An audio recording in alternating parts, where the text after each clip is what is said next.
Ang konsepto ng demand. Ang demand ay tumutukoy sa dami ng produkto o serbisyo na handa at kayang bilhin ng mamimili sa iba't ibang presyo sa isang takdang panahon.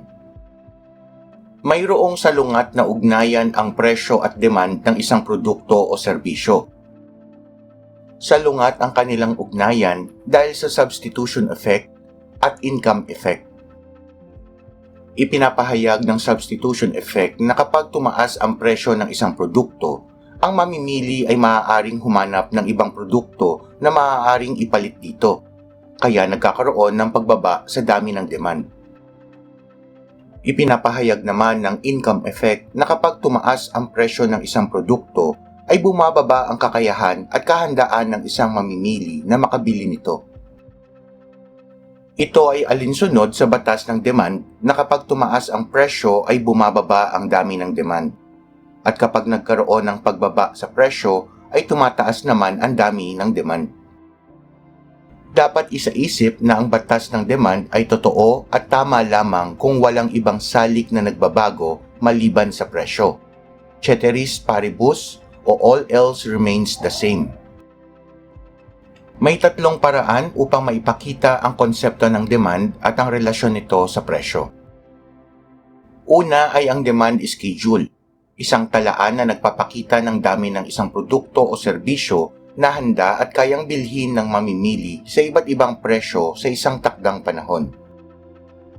Ngunit paano kung kulang ang mga datos sa ating schedule? Dito papasok ang demand function, isang matematikong paraan ng pagpapakita ng ugnayan ng presyo at quantity demanded, kung saan ang QD ay ang dependent variable at ang P ang independent variable. Ang A o intercept ay kumakatawan sa bilang ng QD kapag ang presyo ay 0, at ang B o slope ay kumakatawan sa pagbabago ng QD sa bawat pisong pagbabago sa presyo. Ang value ng slope at intercept ay kasama sa ibibigay upang makuha ang mga kulang na datos sa ating demand schedule.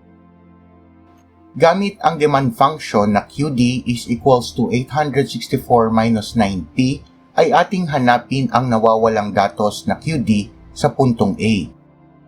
Ipalit ang value ng P na 34. 9 times 34 is 306.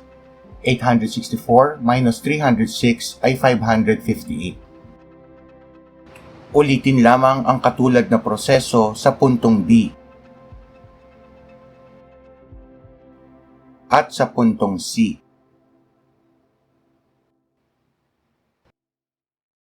Pagdating sa puntong D, kung saan ang nawawalang datos ay P o presyo, ay hindi na akma ang ating function, kung kaya't kailangan nating baguhin ang kanyang format.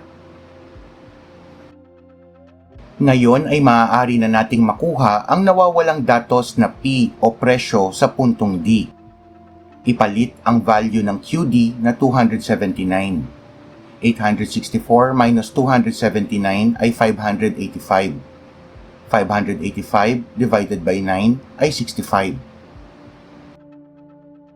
Ulitin lamang ang katulad na proseso sa puntong E.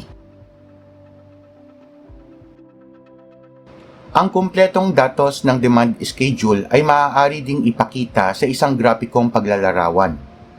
Ito ang tinatawag na demand curve.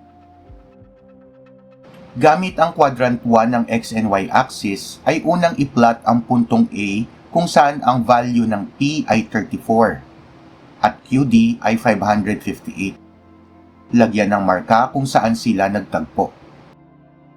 Sunod ay ang puntong B kung saan ang P ay may value na 43 at QD na 477. Lagyan ng marka kung saan sila nagtagpo.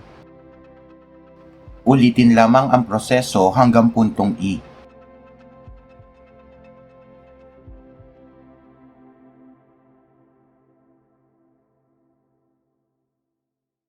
Pagdugtungin ang mga puntong A hanggang E.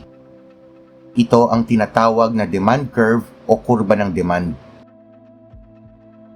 Kayo naman ang sumubok.